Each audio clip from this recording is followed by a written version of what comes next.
Let's do some more fan character reviews because I hate myself. I will be giving scores from 0 to 5 for each fan character I encounter. The scores will go in order of design, followed by how well the character fits into the existing universe, followed by any interesting ideas. Are we good? Okay, let's go. I guess we'll start off with some more Cuphead characters because you guys submitted an unspeakably large number of them. The character is drawn well, nothing seems stiff or messy. I guess the character design fits the art style, but the torso, legs, and arms are kind of a copy of the original designs. The overalls are something different, I'll give it that, but I wish there was more differences to separate it. Like maybe different body proportions. I guess if this was another brother of Mugman and Cuphead, this would make sense, but we aren't given that much information, which leads us to the description. All it says is that root beer is a pussy, so there we go. The design is okay, there's some adequate details in it. I guess it could fit into the universe just fine, I don't see why it wouldn't. We aren't given like any information or traits, so I can't really give much for ideas besides the root beer concept, which isn't very unique. Here we have coffee. Before we get into the details of the design, I want to elaborate on my previous point about the proportions thing. I know a lot of people want to create Cuphead characters that are a normal cartoonish body with a drink container of some kind for a head, but I want to point out that this design can get really boring if that's the only design people use. I know that's the design of the two main Cuphead characters, but that's not the only design out there. I mean, look at the Elder Kettle guy. Almost his entire body is a kettle, and they are able to use certain features of this appliance to their advantage, such as using the spout for a nose instead of tacking on a colored ball. You guys can play around with these ideas and make something really interesting if you go out of your comfort zone. I'm not saying everything has to be an outrageous departure from the game's designs, but you know, try to experiment a little. In this design, the main thing that stands out to me as weird is the color scheme. They use like 7 different colors that are all over the map. Maybe if the colors for the clothes especially were in a family of some sort, this could help. I also don't understand what's with the darker colors around the neck and sleeves. This doesn't really look like shadow or anything, it's kind of unnecessary. Name: Coffee Freno. Age: 21. Info: Coffee is a pastry and dessert chef at a small cafe. She is often in heated arguments with others and is quick to jump to conclusions. Because of this, she finds trouble easily, much to the dismay of her best friend Sharon, who often has to bail her out of trouble whenever she finds herself into. She has a strong sense of justice and is a great judge of character, believing everyone deserves a second chance. Her personality comes of as headstrong and confident, and she won't hesitate to fight for what's right. That also means she will pick a fight anyone to prove a point. Her boss and owner of the cafe Coffee works at is a complete pushover. Because of this, people try to take advantage of her, to which Coffee is often standing up for her boss, not afraid to take matters into her own hands. Despite Coffee's morals and outlook on the world, she would make a terrible life couch. So she has a temper of sorts. She's a hothead, you could say. The design is pretty mediocre. They could probably fit into the universe. There's nothing that really stands out as contradictory. There's actually some fun ideas with this. Her personality matches up with the appliance. I like that it fits with themes in the game. Here we have Med, which is the child of Matt and Ed from Ed's World. I find it kind of odd that the parents would name their child with a combination of their names, but whatever. The design is pretty nice, it's clean, and it has some good colors. The eyes are a little distracting, especially with the white pupils on an already white sclera, whatever that word is. Personality: very shy, quiet, pretty antisocial, pure boy, non-sleepy child, depressed, sexuality, homosexual. The rest of the description is just likes and dislikes of various things. This description contains a lot of loose traits. It gives some information, but I kind of wish it went into more detail, especially in the personality department. I would like to know what pure boy really means. I kind of have an idea, but I need some more clarity. The design is good, a bit generic, but it works. Like I said before, I'm usually lenient on this category because I don't know every detail of every fictional universe. This character seems a bit odd, but I don't see any major problems with it. There is some detail in the description of some activities he participates in, but other than that, there's not that many memorable traits. Let's move on to Undertale with Gabriella Honeybunches.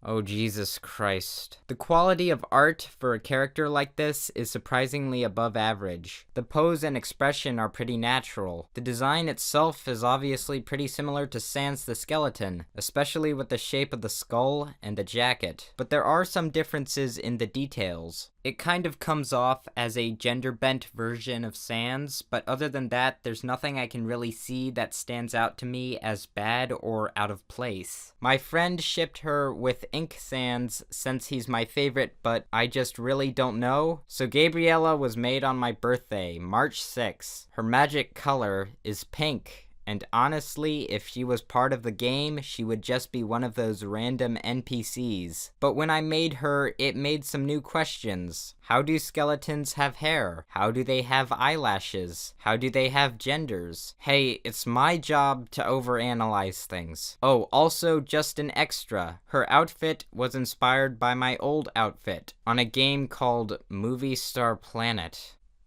Oh. Okay, for actual story, Gabriella is just one of those other NPCs, not really a main character or anything. Originally, I planned her to be the original leader of the Royal Guard before Undyne, and she had fought in the war against monsters and humans. But anyways, she would hang around Snowdin, but I imagine her real home to be in, well, New Home. She has a pretty normal family consisting of her mother and father. Her father was once human before, and her mother, however, is full skeleton. The design is okay. Like I said before, not that creative, but there's nothing really bad about it. Considering this is supposed to be an NPC in the background, there isn't much of a reason that it wouldn't fit in the universe. There's really nothing for interesting ideas, but again, it's supposed to be an NPC, so some sort of epic backstory isn't really necessary. I'm no game designer, but I think for an NPC, unless there's some sort of quest or dialogue or whatever, I think the design is the only thing that really matters. I'm just not going to give a score in this category because it doesn't sound fair to me to give it to something that isn't necessary to the character. Oh boy, another Cuphead character. This time, one who is a relative of King Dice. The design of this has a lot more going on than most I've seen. We've got a border that resembles a playing card and a background full of the cosmos. It's a bit hard to tell where some of the body is, since the color kind of blends in with the background. Maybe a brighter form of red like that used on the shoes could be applied to the rest of her clothes to really make it pop. This is Spade, my Cuphead OC. She is 23 years old and is the niece of Mr. King Dice, her legal guardian. She has a brother named Jack, who is also under the care of King Dice. When she was a toddler and her brother a kid, her mother and father divorced. The two were separated because the mother kept Spade and the father took Jack. Because the two were close, the separation really upset Spade. She also wanted to be with her father because of him being more easygoing and kind.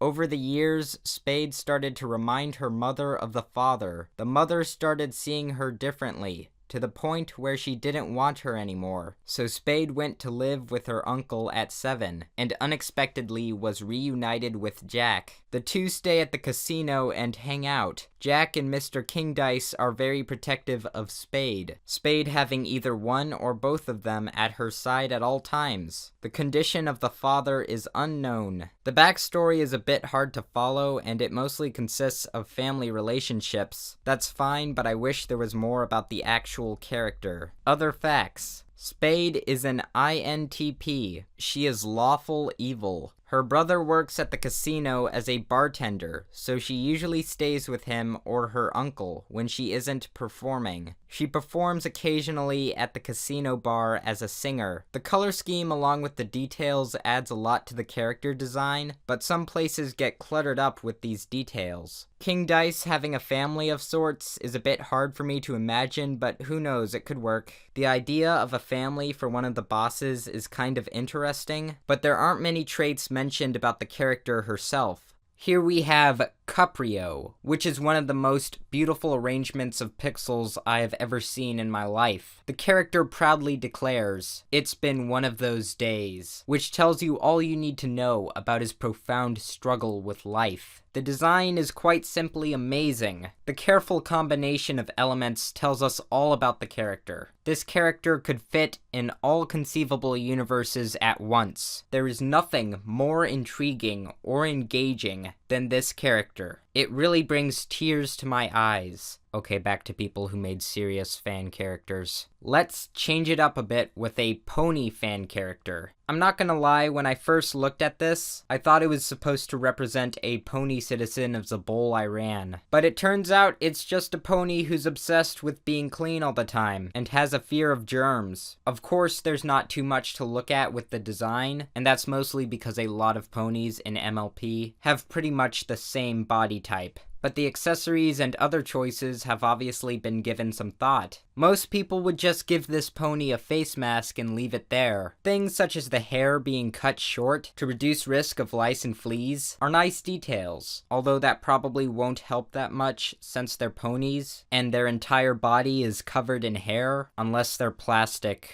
or brightly colored skin. I don't know. I'd rather not delve into official My Little Pony anatomy for this episode. Due to her fear of germs, she's scared of the outside air, and when outside, this is what she wears. The mask to protect her from airborne germs and gloves from mud and dirt. Reasoning for her colors to be quite faded. Also due to her fear. Each time she bathes, she washes herself with heavy chemicals in order to be clean, which caused her colors to sadly fade. Her hair being so short, she chopped it off in fears of lice, fleas, and bugs. The blue thing around her neck, it's one of those off fans to protect herself from bugs when she goes out and when around her house. Cutie mark, a hand, hoof, sanitizer, because of her ability to stay germ-free. The design is one of the more thought-out elements of this character. Everything seems to check out. I wouldn't be fazed if this character was mentioned in an episode or something. The ideas that are there are neat, but there aren't many other characteristics besides she likes to be clean. It seems a bit one-dimensional. Here we have another Undertale fan character by the name of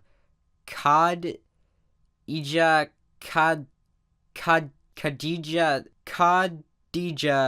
Shadowclaw. The design of this character is a very simple anthro wolf. Again, it's generic, but nothing really stands out as bad or out of place. I mean, I don't really know what to say anymore. There's not much to talk about. Name. Oh god, not again. Nickname. Coddy. Species. Wolf. Age. 22. Sexual orientation. Bisexual. Gender.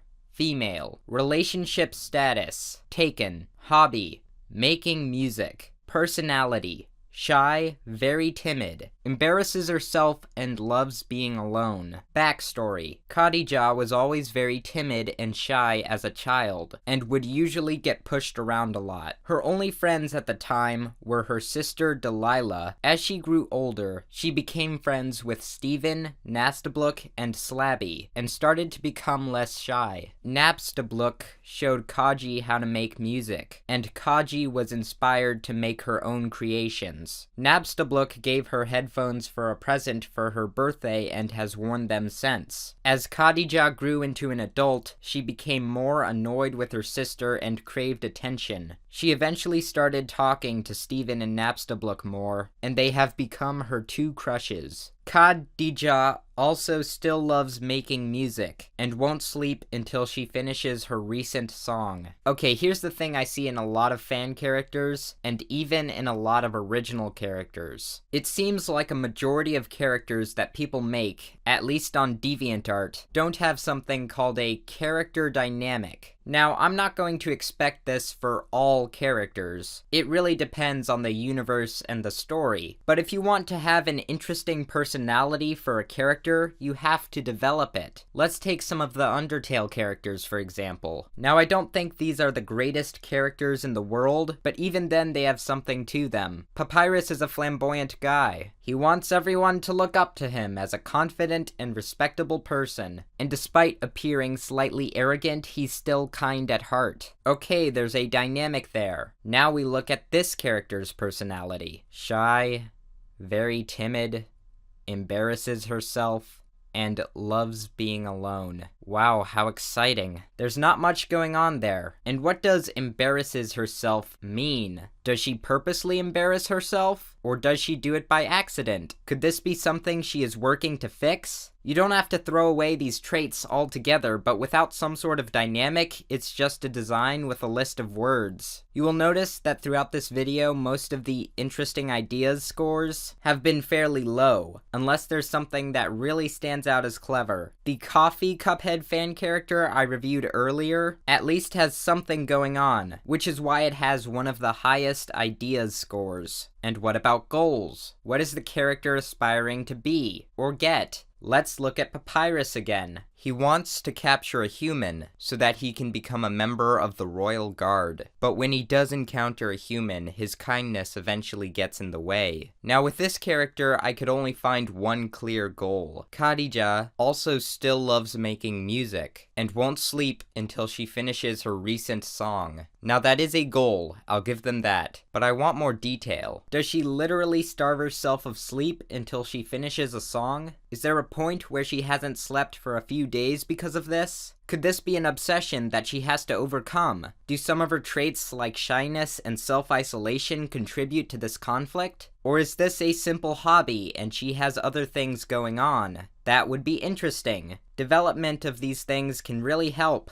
It makes the character go through an experience which in turn the audience can experience. Anyway, with that out of the way, let's move on to the scores. The design is not memorable, but passable. They could probably fit into the universe with relative ease. There's some potential for the ideas, but nothing is developed enough. Anyway, my name is Solar Sands, and goodbye.